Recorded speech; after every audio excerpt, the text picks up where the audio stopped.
Welcome to class, everyone. Grab a seat. Today's explainer is going to completely demystify the unseen electrical forces that are literally powering absolutely everything around us.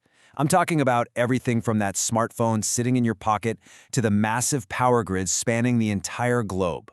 You know, if you've ever felt like electricity is just some kind of invisible magic, well, today is the day we make it entirely visible. We're going to kick off today's lesson with a really simple observation, but one that has profound implications for how engineers design our world. Have you ever wondered why your phone charger cable stays nice and cool, but the heating coils inside your toasters get glowing hot? Or, say, why we use copper for electrical wiring, but then wrap it in rubber? Well, the answers lie in three foundational physics concepts: resistance, resistivity, and combinations.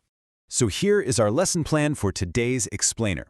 We'll start with number 1, the water pipe analogy, move to 2, resistance versus resistivity, 3, combining resistors, 4, Ohm's law and math, and finally, 5, myths and real-world applications.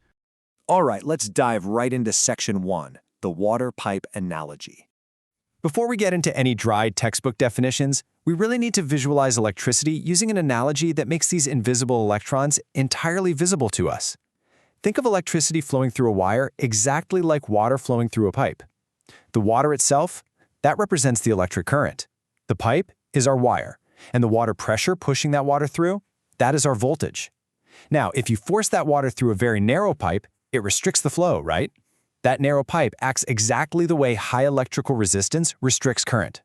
A wide pipe, on the other hand, allows water to flow easily, which perfectly mimics low resistance. Make sense so far? Good. So, before we talk about the obstacles in our circuit, we absolutely must define our main characters. First up is electric current. This is simply the rate at which electric charges flow through a conductor, and we measure this flow in amps, or amps for short. Second is voltage, or potential difference. This is the force, the pressure that actually pushes those charges through the conductor, and we measure that push in volts. Which brings us to the star of the show today, resistance. Resistance is the opposition offered by a conductor to the flow of that electric current. Imagine a bunch of people trying to walk through a hallway. A wide hallway lets everyone move freely, right? But a narrow, really crowded hallway slows everyone down. In a wire, as electrons move, they constantly collide with the atoms in the material. These collisions create opposition to the flow, actually converting energy into heat. We measure this opposition in a unit called ohms. Now, this understanding didn't just happen overnight, it evolved over centuries. Back in the 18th century, scientists like Benjamin Franklin were exploring the very nature of electricity.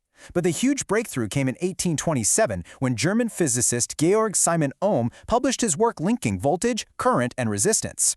Interestingly enough, Ohm's breakthrough math was initially criticized. Yeah, many scientists of his day thought electricity was just way too complex to follow simple mathematical laws. But today, his once criticized laws are the essential foundation for designing everything from electric vehicles to medical instruments. Let's keep moving to section 2, resistance versus resistivity. Now pay close attention here because this is a common trap where a lot of people get confused on their exams. They sound similar, but they are very different concepts. Resistance changes depending on a wire's physical size and shape. Resistivity, on the other hand, is an inherent intrinsic property of the material itself. For example, two copper wires of different lengths are going to have completely different resistance, but they have the exact same resistivity because, well, they're both made of the exact same copper. So, if you're taking notes, jot this down. Engineers manipulate 4 specific physical factors to perfectly control electrical flow in any device. Number 1 is length. A longer wire means a longer path of obstacles, so resistance goes up. Number 2 is cross-sectional area. A thicker wire is just like that wide hallway we talked about, allowing more electrons to flow simultaneously, which brings the resistance down. Number 3 is material. Copper naturally offers way less resistance than iron. And finally, number 4, temperature. Looking closely at that temperature factor, for most metallic conductors like copper or aluminum, as the temperature rises, the atoms start vibrating much more vigorously. This makes it a lot harder for electrons to move freely, so the resistance increases. In fact, the filament inside an old incandescent light bulb becomes so incredibly hot due to its high resistance that it actually glows to produce light. But interestingly, for semiconductors like silicon, it's the exact opposite. When they get hotter, the resistance actually decreases, which is a totally vital property for modern computer electronics. Okay, moving right along to section 3, combining resistors, series and parallel circuits. In real-world practical circuits, a single resistor is almost never enough. Engineers form combinations to achieve very specific behaviors. First up is the series combination. Here, resistors are connected one right after another. The current has only one single path to travel through. This means the current is exactly the same through every single resistor. But here is the catch. If just one component fails, kind of like a single bulb going out on an older string of holiday lights, the circuit is broken and the entire thing goes dark. On the flip side, we have parallel combinations. Here, each resistor is connected directly across the voltage source, providing multiple different paths, or branches, for the current to travel. This is exactly how your home wiring is designed. It ensures that every appliance receives the full supply voltage and operates totally independently. I mean, your TV keeps working perfectly fine, even if you turn off the toaster, or if a light bulb burns out in the hallway. Let's put them head to head for a second.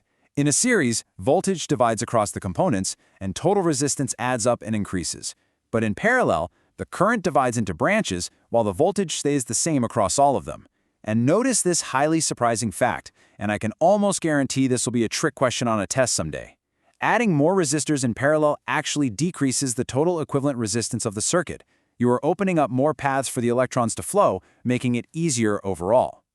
All right, class, moving to section 4, Ohm's Law and Math. It is time to show our work and introduce the elegant math that perfectly balances this entire electrical system. Don't worry, it's way simpler than you might think. Ohm's law is the ultimate rule of the game. It proves that the voltage, V, across a conductor perfectly equals the current I, flowing through it multiplied by its resistance, R. V equals I times R. Let me repeat that, make sure it's in your notes for sure. Voltage equals current multiplied by resistance. This simple formula tells us that if resistance increases while voltage remains constant, the current absolutely has to decrease. Let's do a quick practice problem in our heads. If you connect a 10 ohm resistor across a 20-volt battery, how much current flows? Well, you simply use Ohm's law and divide the 20 volts by the 10 ohms to find a perfectly clean flow of 2 amperes of current. It's really that straightforward, and electrical engineers use this exact calculation every single day. Finally, section 5, Myths and Real-World Applications. For our final exam review, let's take everything we've learned and use it to bust some really common misconceptions. These are the exact traps that often result in wrong answers on physics tests. First, thicker wires do not have higher resistance. They act like wider hallways, reducing resistance. Second, longer wires have greater resistance, so they carry less current, not more. Third, as we just saw, parallel circuits have lower total equivalent resistance. And finally, students very often think high resistance is a quote-unquote bad thing. Not at all. High-resistance materials, like nichrome, deliberately convert electricity into heat. That high resistance is exactly what makes your toaster, your electric kettle, and your hairdryer actually work. I want to end our explainer today with this thought-provoking question. We've learned that resistance causes power loss and heat generation, especially over really long transmission lines. As we push for perfect electrical efficiency in our modern world, how might conquering resistance, perhaps through room temperature superconductors, completely reshape the future of human technology? Keep that in mind as you look at all the electrical devices around you today. All right, class dismissed.